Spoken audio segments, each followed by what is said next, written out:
Hello అందరికీ, అందరు ఎలా ఉన్నారు? మేమైతే చాలా చాలా బాగున్నామండి. అందరు బాగుండాలా, అందరిలో మేము ఉండాలని నేనైతే మనస్ఫూర్తిగా కోరుకుంటున్నానండి. మేమైతే మా వదినమ్మ వాళ్ళ ఇంటికి వచ్చాము. మా వదినమ్మ వాళ్ళ ఇంటికి వస్తే రాయలసీమ స్పెషల్ అయితే ఉగ్గాని బజ్జీ అయితే మా వదినమ్మ వాళ్ళు చేస్తున్నారు. రాయలసీమ స్పెషల్ అయితే ఇదైతే చాలా అంటే చాలా టేస్టీగా, ఇంకొకటి ఈజీగా కూడా చేసుకునేదండి. 10 మినిట్స్లో చేసుకునేదండి. మనం జాబ్ వర్కింగ్ ఉమెన్స్కు వాళ్ళకు బాగా సెట్ అవుతుంది ఇది ఉగ్గాని బజ్జీ. అయితే మనం ఫస్ట్ ఆయిల్ వేసుకొని ఆనియన్స్ కట్ చేసి, పచ్చిమిర్చి కట్ చేసి, ఆనియన్ వేసి, ఆయిల్ వేడైన తర్వాత ఆనియన్ వేసి, కొంచెం అంతా పచ్చిమిర్చి వేసి, కొంచెం అంతా సాల్ట్ వేసి మంచిగా ఇట్లా వేగనియాలండి. కొంచెం దూరగా వేగనించిన తర్వాత కొంచెం అంతా అల్లం ఎల్లిగడ్డ పేస్ట్ వేయాలి. అల్లం ఎల్లిగడ్డ పేస్ట్ వేసి అది దూరగా వేగిన తర్వాత కొంచెం ఒక టమాటా వేయాలండి. టమాటా వేసిన తర్వాత అది కూడా కొంచెం దూరగా వేగాల. టమాటా కూడా మంచిగా దూరగా వేగాల. కొంతసేపు ఒక 2 మినిట్స్ వేగిన తర్వాత అందులోనే కొంచెం పసుపు వేసుకోవాలి. అందులోనే కొంచెం పసుపు వేసుకొని అది కానీ కూడా మంచిగా కలుపుకోవాలి. కాకపోతే పసుపు ఎక్కువ వేసుకుంటే మనకు ఇదైతే కొంచెం చూసి వేసుకోవాలి, లైట్గా వేసుకోవాలి. కొంచెం పసుపు వేసుకున్న తర్వాత ఇప్పుడు కొంచెం అంతా కరివేపాకు వేసుకోవాలి. కరివేపాకు వేసి అది కానీ కూడా మంచిగా మగ్గాలండి. కరివేపాకు వేసిన తర్వాత అది కూడా కొంచెం మగ్గిన తర్వాత మనం మురుమురాలు నానబెట్టుకునే ఒక 2 మినిట్స్ అట్లా మనం మురుమురాలు నానబెట్టుకున్న తర్వాత అందులో వాటర్లకించి ఆ మురుమురాలు తీసి ఇప్పుడు పక్కకు పెట్టుకోవాలి. పక్కకు పెట్టుకున్న మురుమురాలు ఇప్పుడు అల్లం ఎల్లిగడ్డ, నూనె, పచ్చిమిర్చి, టమాటా అవన్నీ వేసి బగారిచ్చిన దాంట్లో ఈ మురుమురాలు వేసేసుకోవాలి. మురుమురాలు వేసుకొని మంచిగా కలుపుకోవాలి. అడుగంటకుండా మంచిగా కలుపుకోవాలి. మంచిగా మిక్స్ అయ్యేదాకా కలుపుకోవాలి.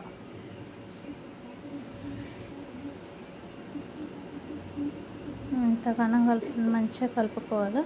మిక్స్ అయ్యేదాకా మంచిగా కలుపుకోవాలి మనం.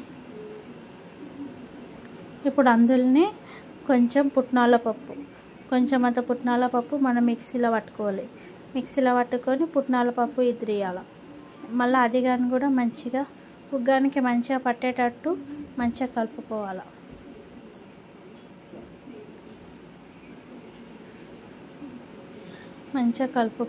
కలుపుకున్న తర్వాత ఇక మనకు ఉగ్గాని అయితే రెడీ అయినట్టే అండి.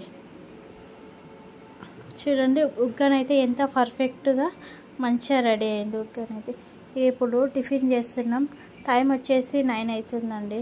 ఇక టిఫిన్ అయితే చేసేస్తున్నాం మేము.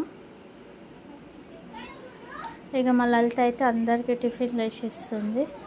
సాయి అయితే అందరికి ఇస్తుండ్రు టిఫిన్స్. నీకు అమ్మ, నీకు అత్త, నీకు నాన్న, నీకు అని లలిత వేసేస్తుంది. సాయి ఏమో అందరికి ఇస్తున్నాడు. సర్వ్ చేస్తుండు సాయి ఏమో. ఇంకా మేమందరం కూర్చొని ఉగ్గాని బజ్జీ అయితే టిఫిన్ అయితే చేసేసాము ఇవాళ మేము. ఇది నువ్వు తీసుకో నాన్న, ఇది నువ్వు తీసుకో అమ్మ అని అందరికి వేసిస్తుండు. వాళ్ళ అత్తకి ఇస్తున్నాడు. ఇప్పుడు వాళ్ళ పెద్ద అత్తకి ఇచ్చిన తర్వాత నాకు కూడా ఇచ్చిండు. నువ్వు కూడా తినమ్మా అని. నీకే ప్లేట్ నాన్న అంటే నేను నీ ప్లేట్లోనే తింటామ్మా అన్నాడు. సరే నాన్న, ఇద్దరం కలిసి తిందామని నేను మా సాయికి తినిపించి ఉగ్గాని బజ్జీ అయిన తర్వాత ఇక మా వదినమ్మ వంటలు చేసిందండి. ఇక మధ్యాహ్నం వంటలు చేసింది. ఇక ట్రైన్ టైం అవుతుందని ఇక తొందరగా వంటలు చేసేసింది. ఇక చికెన్ కర్రీ వండింది వదినమ్మ, వైట్ రైస్ వండింది. ఇక భోజనం అయితే చేస్తున్నాం. మళ్ళీ ట్రైన్కి టైం అవుతుందని ఇక తిని ఒక 1/2 అవర్ అన్నింట్లో కూర్చుంటే మంచిది కదా అని తొందరగా అయితే భోజనం అయితే చేసేస్తున్నాము. ఇక చికెన్ కర్రీ చేసింది వదినమ్మ, భోజనం చేసేస్తున్నాం. ఇక పప్పు ఒకటి చేసింది, పెరుగు చేసింది. ఇక మేమైతే చికెన్ తినండి అని చికెన్ వేసింది. మేము చికెన్ తిన్నాం. ఇక లాస్ట్లో కొంచెం పప్పు దగ్గర తిని కొంచెం అంతా పెరుగు వేసుకొని తిన్నాము. ఇక మళ్ళీ అట్లనే మా వదినమ్మ వాళ్ళు ఫిష్ అయితే ఫ్రై చేసిండండి. చిన్న చిన్న పీసులు చేసి అందులో ఉప్పు, కారం, పసుపు, అల్లం ఎల్లిగడ్డ పేస్ట్ అన్నీ వేసి మంచిగా ముక్కలకు పట్టించి ఆయిల్లో డీప్ ఫ్రై చేసిండ్రు ఫిష్ అయితే. కానీ టేస్ట్ అయితే చాలా అంటే చాలా బాగున్నాయండి. ఏ మాట కా మాట చెప్పుకోవాలి, కానీ ఫిష్ అయితే చాలా అంటే చాలా టేస్టీగా ఉన్నాయండి. ఇక ట్రైన్ టైం అయిందని ఇక మేము స్టేషన్కి వచ్చినాం. ఇక ట్రైన్ ఎక్కి కూర్చున్నాం. ఇక మధ్యలోనే ఇక అమ్మ పల్లీలు వచ్చినాయి, మసాలా పల్లీలు వచ్చినాయి. అమ్మ మసాలా పల్లీలు తింటామ్మా అన్నాడు సాయి.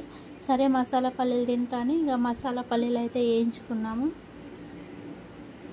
మసాలా పల్లీలు వేయించుకున్నాం తింటే. ఓకే అండి, మా వీడియోస్ నచ్చితే లైక్ చేయండి.